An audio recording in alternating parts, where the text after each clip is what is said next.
Selamat datang di podcast Lentera Merah. Sebuah podcast di mana kita bisa berbagi cerita, pengalaman, dan juga kisah. Kita akan melanjutkan cerita sebelumnya tentang Balai Desa Merah. Sedikit cerita untuk yang baru dengar. Jadi Balai Desa Merah ini adalah cerita yang dialami oleh seorang yang bernama Adi. Nah, gue nemuin cerita ini di Kaskus. Jadi, Mas Adi ini, username yang gue temuin itu namanya adalah Chanyoe di Kaskus. Kesan awal sewaktu baca ini tuh ekstrim. Ya, apa yang dialami oleh Mas Adi ini sangat menyeramkan. Bahkan, kata seram masih lebih baik sepertinya. Jadi, ceritanya tentang seorang anak yang harus tinggal di rumah neneknya yang di kampung. Anak ini berasal dari Jakarta. Di awal pertama dia sampai di sana, dia langsung disambut oleh sesosok kuntilanak. Ya, gak cuma itu aja. Tapi masih banyak lagi yang dia alamin selama dia tinggal di sana. Dan yang paling menyeramkan adalah tentang penunggu di balai desa yang dekat dengan rumahnya itu. Jadi, kalau kalian penasaran dengan ceritanya, kalian bisa mulai mendengarkan dulu cerita awal ya. Ada di episode 14. Dan untuk yang sudah menunggu kelanjutannya, hari ini kita akan lanjutkan. Tapi sebelum kita lanjutin, jangan lupa buat klik tombol subscribe, lalu nyalakan lonceng notifikasi agar kalian selalu mendapatkan pemberitahuan di setiap video yang baru kita upload. Dan jangan lupa buat klik tombol like-nya supaya channel ini bisa berkembang dan cahaya dari lentera ini tetap menerangi jalan kita ketika kita berada di kegelapan. Mari kita dengarkan yang mau lewat satu ini.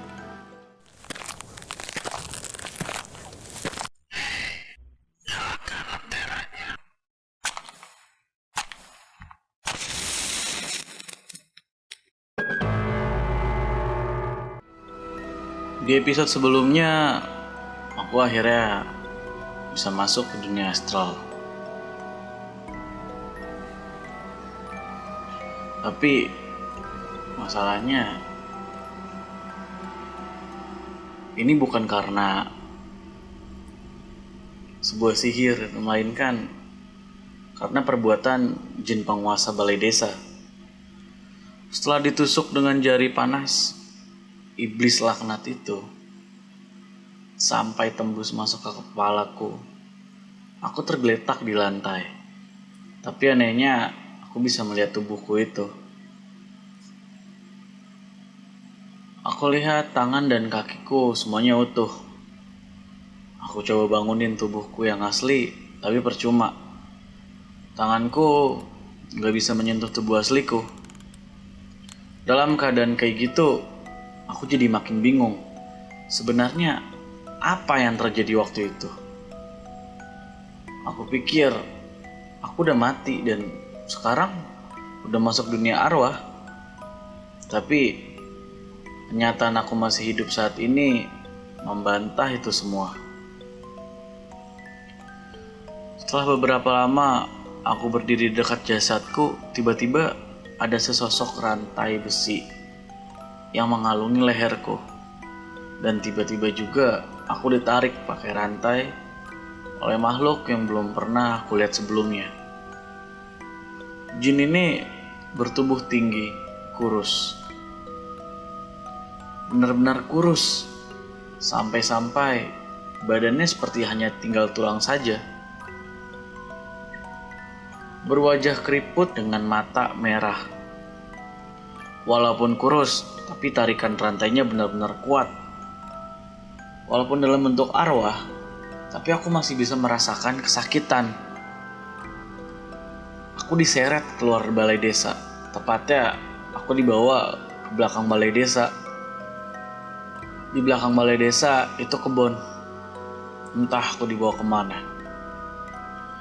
Sesampainya aku keluar dari balai desa, ada keanehan di sana. Karena kebun balai desa berubah gak kayak sebelumnya. Gak kayak apa yang aku lihat. Padahal setauku di balai desa itu gak ada rawa. Tapi saat itu ada rawa, dan gak jauh dari sana ada batu yang lumayan besar. Dan lagi batu ini gak ada sebelumnya. Aku diseret ke arah batu itu. Sepanjang perjalanan banyak pemandangan menyeramkan. Banyak sosok hantu yang melotot ngeliatin aku.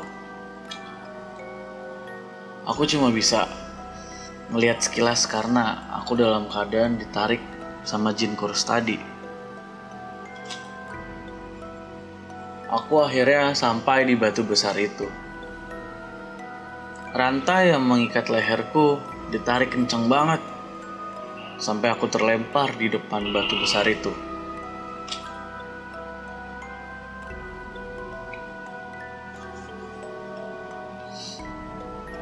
Dan saat aku bangun, di sana ada dua sosok laki-laki. Dua sosok orang yang sedang berbincang-bincang.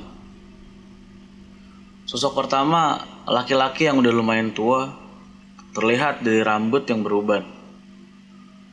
Bapak tua itu mengenakan pakaian serba hitam, sambil duduk di depan kemenyan dan sajen. Penampilannya mirip dukun yang pernah ngobatin aku dulu. Dan sosok yang satu lagi bawa bapak berkepala 4. Masih belum terlalu tua. Mereka berbicara berdua. Karena aku gak dengar apa yang mereka omongin, akhirnya aku coba mendekat sekaligus berniat minta tolong. Tapi karena rantai yang melilit leherku gak panjang, alhasil aku cuma bisa lihat mereka dari balik batu. Aku minta tolong sama mereka, tapi mereka nggak dengar suaraku, dan mereka juga nggak tahu kalau aku ada di situ. Karena percuma minta tolong sama mereka, akhirnya aku putusin buat fokus aja sama apa yang mereka bicarakan. Karena pikirku, ini jin kurus bawa aku kesini tapi pasti ada maksudnya. Aku dengerin semua apa yang mereka obrolin, ternyata apa yang mereka obrolin itu benar-benar mengejutkan. Selama ini jadi yang bikin hidupku menderita, dari yang dengerin kakek yang pakai baju serba hitam namanya Mbah Darmo, yang bapak-bapak itu namanya Sukirno. Kurang lebih begini percakapan mereka. Semua percakapan dari bahasa Jawa, tapi aku coba untuk menceritakan dengan bahasa Indonesia.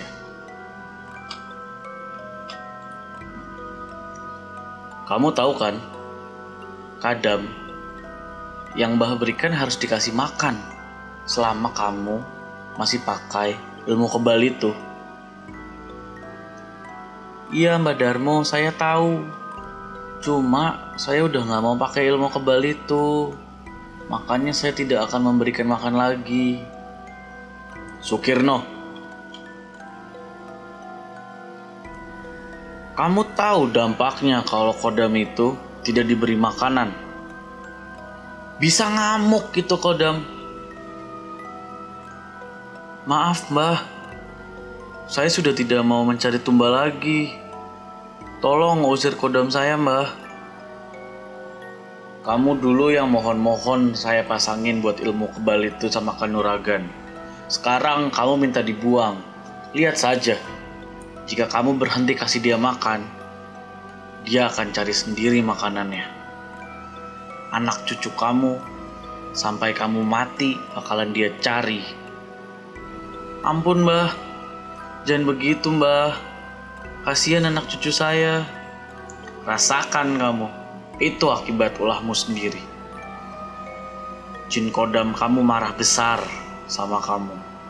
Dia bilang anak cucu kamu, kalau mau selamat, kamu harus cari tumbal untuk dia.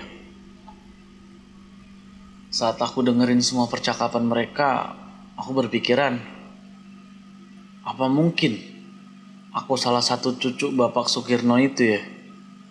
Apa jangan-jangan aku dibawa ke masa lalu sama ini jin, cuma buat dengerin percakapan mereka? Aku masih mau dengerin percakapan mereka, tapi sialnya jin tinggi kurus itu malah narik leherku. Aku ditarik dengan kerasnya, sampai aku jatuh terlentang. Saat aku masih dalam kondisi jatuh, leherku ditarik. Aku diseret pergi ke suatu tempat. Aku diseret menjauh dari balai desa. Karena nahan sakit, aku jadi gak tahu mau dibawa kemana.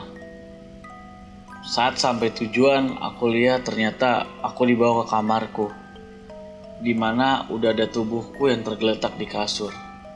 Jin tinggi kurus itu langsung tarik arwahku dilempar ke badanku. Gak lama dari situ, aku sadarkan diri. Utuh bareng jasadku. Aku lihat seluruh tubuhku gak ada bekas luka apapun. Bekas luka bakar dari jin penguasa balai desa juga gak ada. Aku senang karena aku masih hidup. Tapi aku stres terima kenyataan kalau aku mau selamat. Ternyata dari perjalanan gaib itu aku harus cari tumbal. Ya, aku harus cari tumbal lain buat gantiin aku. Sebenarnya aku agak sedikit lega sih, karena tahu kalau ada jalan keluar untuk semua masalahku sama jin balai desa. Tapi yang bikin aku pusing dan nambah stres itu cari tumbalnya di mana? Siapa juga yang mau mati dan gantiin aku jadi tumbal? Terus aku harus ngebunuh orang gitu? Kalau masuk penjara gimana? Setelah kejadian itu, aku sampai 3 hari gak masuk sekolah. Saking stresnya, setelah tahu kenyataan pahit yang harus aku hadapi. Di hari ketiga pas aku gak masuk, teman-teman sekelas datang nengokin. Karena mereka pikir aku sakit. Semua lengkap kecuali Andi sama Joni, sahabat karibku dari SMP sampai SMA. Itu gak berani datang setelah kejadian mereka dikerjain di balai desa. Pas teman-temanku datang, aku bingung gimana caranya acting sakit. Soalnya aku gak masuk sekolah bukan karena sakit. Alhasil aku pakai bedak nenekku tentunya, yang biasa dipakai buat ke kondangan biar kelihatan pucat. Untungnya teman-teman pada percaya kalau aku lagi sakit. Sebelum maghrib, teman-teman kelas aku suruh pulang karena aku khawatir kejadian Andi sama Joni terulang lagi. Setelah teman-teman pulang, aku siap-siap mau ke musola. Tempat yang udah lama banget gak aku kunjungin karena aku takut digangguin pas pulangnya. Aku niatnya mau ibadah. Siapa tahu dikasih solusi. Pulang sholat, aku aman-aman aja. Kayaknya penghuni balai desa lagi gencatan senjata nih sama aku.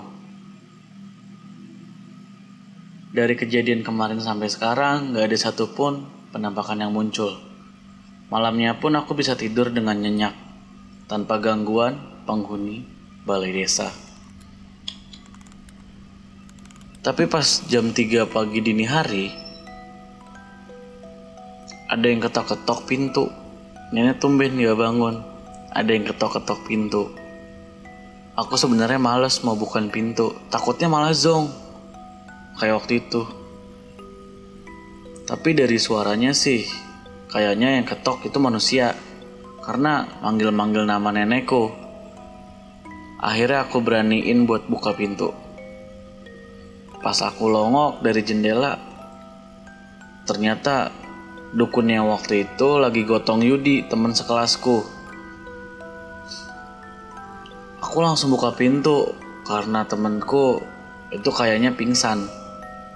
Aku khawatir kenapa-kenapa kan. Pas bukain pintu, si dukun langsung masuk gitu aja dan langsung nidurin temanku di depan. Dia langsung ngomong dengan sedikit ngomel, "Bilangin sama teman kamu, jangan usil di kampung orang. Hampir anak ini mati main di balai desa." Kata Mbah Dukun sebenarnya dalam bahasa Jawa. Aku cuma bisa bengong sekaligus bingung mau ngomong apa. Akhirnya aku keceplosan bilang, "Terima kasih karena udah nolongin temenku." Bukannya jawab sama-sama, Mbak Dukun itu malah bilang, "Kamu harus cepat cari pengganti kamu, atau kita yang akan mati. Aku Ngadiman, keturunan dukun di penglihatanmu di balai desa," kata Mbah Dukun itu. Setelah ngomong gitu, dia langsung pulang. Aku cuma bisa melongo, tahu fakta baru kejadian aku selama ini. Sehabis Yudi dianterin sama Dukun Ngadiman ke rumahku, aku jadi kebingungan buat ngabarin keluarganya perihal yang menimpa Yudi. Udah jam 8 pagi, belum siuman juga nih bocah. Mana HP-nya bunyi terus lagi. Kayaknya dari keluarganya. Yudi anak orang kaya, tapi terkenal bandel nih bocah. Gak ada takut-takutnya sama orang ataupun sama Medi, setan maksudnya. Dulu waktu acara perkemahan aja, dia malah nantangin setan di jembatan yang kata orang sana tempat nongkrongnya jin. Tapi dia tantangin, tapi ajaibnya gak kenapa-kenapa. Prediksiku sih, si Yudi nih sama nantangin juga penghuni balai desa. Mungkin tahu dari si Andi sama si Joni perihal keangkeran balai desa yang pernah menimpa mereka berdua. Aku lumayan panik. Ya lihat Yudi gak bangun-bangun. Alhasil nenekku langsung manggil Ustadz yang dulu nolongin aku. Dan syukurnya Yudi bangun setelah disembur sama Ustadz itu beberapa kali. Pas bangun matanya merah banget kayak abis begadang 3 hari 3 malam. Yudi masih kayak orang linglung. Ditanyain juga cuman bengong. Ya kayak orang bingung. Ustadz bilang biarin dulu si Yudi diem bentar sambil ditemenin, jangan ditinggal sendirian. Pak Ustadz udah pulang, tinggal aku sendirian nemenin Yudi di kamar. Aku merinding juga berduaan sama Yudi yang dari tadi diem aja. Aku juga gak berani ninggalin Yudi sendirian. Ya takut dia digangguin lagi. Yang bikin aku panik tuh suara handphone Yudi yang dari tadi bunyi mulu, tapi gak diangkat-angkat sama si Yudi. Pasti keluarganya khawatir banget. Anaknya gak pulang-pulang, gak ngasih kabar. Pas itu azan zuhur, aku izin ambil wudhu sama Yudi. Si Yudi tiba-tiba aja minta ikut aku wudhu, padahal mani bocah. Aduh, boro-boro sholat ke masjidnya kagak pernah. Dia ikut aku wudhu, terus sholat jamaah di kamarku. Habis sholat, aku lihat mukanya udah lumayan seger. Aku beraniin nanya sama Yudi, kenapa dia bisa pingsan di balai desa. Yudi cerita kalau dia habis nantangin penghuni balai desa, sama persis kayak waktu dia nantangin penghuni jembatan pas acara kemah sekolah. Dia bilang, "Gua gak percaya sama setan, mana sini muncul, gua gak takut." Sambil sesekali ngelemparin batu ke pohon beringin yang ada di balai desa. Dan amazingnya nih bocah ngelakuin itu jam 9 malam, dimana warga sini aja gak ada yang berani main kesana jam segitu. Pas sempet dia ngerasa menang karena setannya gak muncul, sebelum dia mau pulang dia ngeluarin kata-kata kotor. Maaf, kayak gini kata kotornya, "Tai, mana ada setan di dunia ini." Bayangin, dia ngomongnya kayak gitu di balai desa. Ini orang benar-benar sinting. Seketika itu juga ada air yang netes di kepalanya. Netesnya lumayan deras. Pas dia nengok ke atas, ternyata kuntilanak yang dulu pernah nakutin aku, yang pucat sama basah mukanya. Ya basah karena kelenjar getah bening itu. Sontak si Yudi kabur ambil motornya. Dinyalain tapi gak nyala-nyala. Disela juga gak bisa. Pas dilihat ke gerbang, ada jin yang bentuknya berbulu lebat lari kencang banget dari gerbang ke arah Yudi. Pas sampai di depan Yudi, jin ini melotot di depan mata Yudi. sampai mata jinnya seperti mau keluar. Yudi shock bukan main. Kaki dia gak bisa gerak, dengkulnya lemas bukan main. Dia nengok ke kiri, ada kuntilanak yang tadi yang jatuhin kelenjar getah beningnya. Dia nengok ke kanan, ada 3 pocong sekaligus, mukanya rusak dan baunya udah busuk.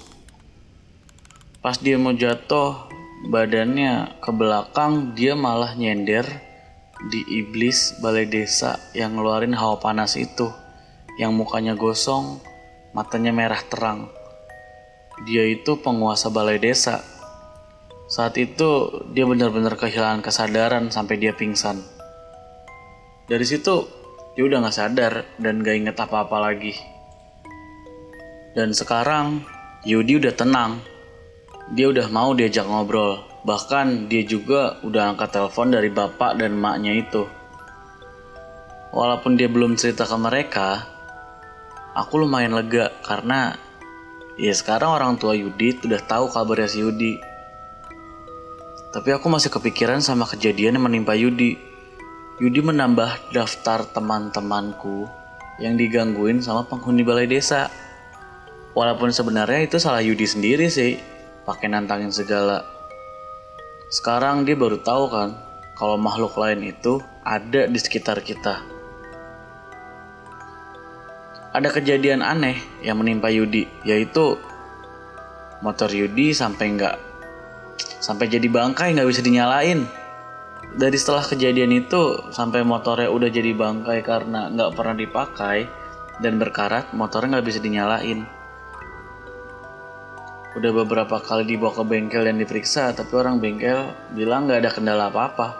Anehnya, walaupun nggak ada masalah, tapi motornya tetap nggak bisa nyala, nggak bisa di starter ataupun disela. Menurut orang pintar, ada sosok kunti yang selalu duduk di atas motor yang bikin motornya nggak mau nyala. Alhasil waktu itu aku yang nganterin Yudi pakai motorku ke rumahnya. Berhubung udah jam 4 dan bentar lagi maghrib, aku langsung cabut lah. Ya karena berabe kalau jalan habis maghrib, udah sepi soalnya. Sepanjang perjalanan aku cuma diem-dieman sama Yudi. Yudi juga kayaknya masih sedikit kebayang sama kejadian yang menimpa dia semalam. Rumah Yudi sama rumahku itu lumayan jauh, 1 jam lebih naik motor. Sampai rumah Yudi udah mau maghrib aja. Sesampainya di sana, aku lumayan kaget. Rumahnya si Yudi ini gede juga untuk ukuran orang desa. Ini udah wah banget lah. Lumayan canggung juga sih masuk rumah gede kayak gini. Aku ketemu bapaknya. Dan akhirnya si Yudi cerita sama bapaknya atas kejadian yang nimpa dia. Aku cuma dengerin aja dia cerita. Khawatir sama keadaan anaknya, dia langsung suruh supirnya panggil orang pintar kepercayaan dia. Dan aku berhubung udah malam gak berani pulang, jadi aku disuruh nginep sama Yudi dan bapaknya. Habis isya, dukun bapaknya datang. Dia lewat kamar Yudi dan langsung ngeliatin aku. Dan yang tadinya jalan mendadak berhenti pas liat aku. Aku kaget, nih orang kenapa liatin aku sampai segitunya.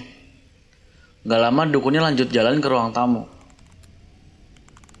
Aku gak ikut dengar pembicaraan dukun itu.